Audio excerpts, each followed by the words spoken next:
நீங்க நீதிமன்றத்துக்கு போனதே டாஸ்மாக் போயிருந்தா கூட பரவாயில்ல. தமிழக அரசு ஏன் போச்சு அப்படின்றது இது வரைக்கும் புரியாத ஒரு புதிர். அதுவும் ஹோம் செக்ரட்டரி ஏன் போய் பெட்டிஷனை போட்டாரு அப்படின்னு.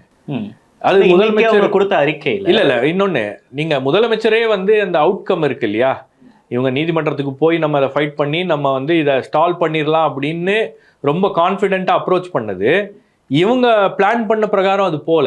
அதாவது இடி விசாரிக்க கூடாதற்கு ஸ்டே வாங்கிடலாம் அப்படின்னு நினைச்சிட்டு இவங்க போகும்போது இவங்க பிளான் பிரகாரம் அது போல.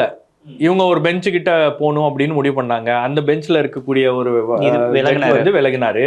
அதுக்கப்புறம் அது வேறு ஒரு பெஞ்சுக்கு போகும்போது நீங்க எதுக்கு திடீர்னு சுப்ரீம் கோர்ட்டுக்கு போனீங்க, இந்த வழக்க வேற ஏதாச்சும் ஒரு மாநில நீதிமன்றத்துல மாத்துங்க அப்படின்னு. அதான ஹைகோர்ட் ரொம்ப கடுமையா விமர்சிச்சாங்க.